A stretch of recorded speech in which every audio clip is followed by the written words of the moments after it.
లోక్సభ ఎన్నికల లక్ష్యంగా కాంగ్రెస్ రాష్ట్ర నాయకత్వం ముందుకెళ్తుంది. రేపు రేవంత్ రెడ్డి అధ్యక్షతన కీలక సమావేశం జరగనుంది.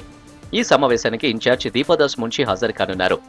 వచ్చే లోక్సభ ఎన్నికల వ్యూహాలపై సుదీర్ఘంగా చర్చించనున్నారు. జిల్లాల వారీగా లోక్సభ టికెట్ ఆశిస్తున్న నేతల లిస్టును డీసీసీ అధ్యక్షులు గాంధీభవన్లో సమర్పించారు. అర్హులైన నాయకుల జాబితాను ఎంపిక చేసి కాంగ్రెస్ కేంద్ర ఎన్నికల కమిటీకి పీఈసీ సిఫార్సు చేయనుంది. మరోవైపు ఫిబ్రవరి 2వ తేదీన ఇంద్రవెల్లిలో భారీ బహిరంగ సభ నిర్వహించడానికి సిద్ధమయ్యారు సీఎం రేవంత్ రెడ్డి. దీనిపై కూడా సమావేశంలో చర్చించే అవకాశం ఉంది. కేటీఆర్ అహంకారపు బాటలు తగ్గించుకోవాలన్నారు ప్రభుత్వ విప్ వేములవాడ ఎమ్మెల్యే ఆది శ్రీనివాస్. సీఎం రేవంత్ రెడ్డిని ఒక్క మాటన్నా ఊరుకునేది లేదన్నారు. ఎంపీ ఎలక్షన్స్ లో బీఆర్ఎస్ ను ప్రజలు తిప్పికొడతారన్నారు. సిరిసిల్లను కాంగ్రెస్ డెవలప్ చేసేందుకు సిద్ధంగా ఉందన్నారు. నేత కార్మికులకు 365 రోజులు పని కల్పించేలా జీవో తీసుకొస్తామన్నారు ప్రభుత్వ విప్ ఆది శ్రీనివాస్. కేటీఆర్ ఏం మాట్లాడుతుండో కూడా మతిలేని మాటలు. ఫ్రస్ట్రేషన్లో ఉన్నాడు. ఈరోజు ప్రభుత్వం కోల్పోతామని అనుకోకపోతే ఉదయం లేస్తే పోలీస్ సారులు కనిపిస్తలే, ప్రజలు కనిపిస్తలేరు, కార్యకర్తలు కనిపిస్తలే. ఇప్పుడు ఒక ఫ్రస్ట్రేషన్ మూడ్లోకి వెళ్ళిపోయి తన ఇష్టానురీతం మాట్లాడుతున్నటువంటి మాటలు మానుకోమని హెచ్చరిస్తున్నాం. ఇంకా నీ మాటలు వినడానికి తెలంగాణ సమాజం సిద్ధంగా లేదు.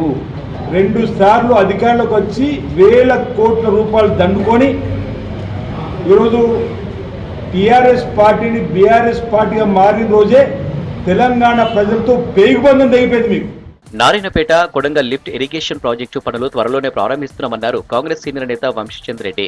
గత బీఆర్ఎస్ ప్రభుత్వం ప్రాజెక్టును పక్కన పెట్టి పాలమూరు బిడ్డల నోట్లో మట్టి కొట్టారని విమర్శించారు. ప్రాజెక్టు పూర్తయితే మక్తల్, నారాయణపేట్, కొడంగల్ నియోజకవర్గాలకు సాగునీటి సమస్య ఉండదన్నారు. ఎస్టిమేట్ తోటి ఈ ప్రాజెక్ట్ చేపట్టాలని, అలానే ఆనాడు 133.86 కోట్ల 86 లక్షలు ఆనాడు శాంక్షన్ చేయడం జరిగింది. ఈ ప్రాంత ప్రజల అభీష్టం మేరకు వారు ప్రభుత్వం తరపున ఈ ప్రాజెక్ట్ ని అత్యంత ప్రతిష్టాత్మకంగా తీసుకొని అత్యంత ప్రాధాన్యతతో ఈ ప్రాజెక్టుని వేగవంతంగా దీనికి సానుకూలంగా స్పందించి వేగవంతంగా వీలైనంత తొందరగా ఈ ప్రాజెక్ట్ మళ్ళీ రూపకల్పన అయ్యే విధంగా సహకరిస్తామని ఉత్తమ్ కుమార్ రెడ్డి గారు చెప్పడం జరిగింది. బీఆర్ఎస్ హయాంలో మంత్రులకు సైతం కేసీఆర్ అపాయింట్మెంట్ ఇవ్వలేదన్నారు ఎమ్మెల్సీ జీవన్ రెడ్డి.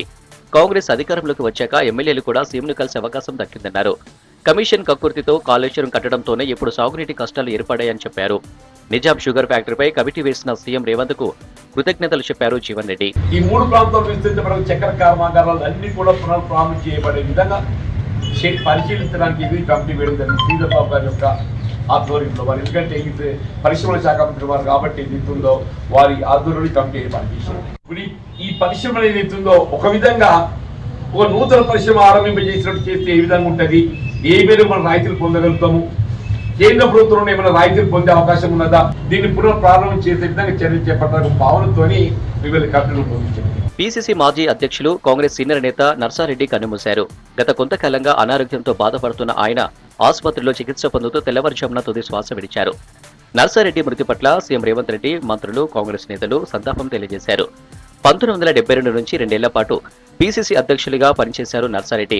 ఎంపీగా, ఎమ్మెల్యేగా, ఎమ్మెల్సీగా, జలగ వెంగళరావు మంత్రివర్గంలో రెవెన్యూ శాఖ మంత్రిగా పనిచేశారు నర్సారెడ్డి.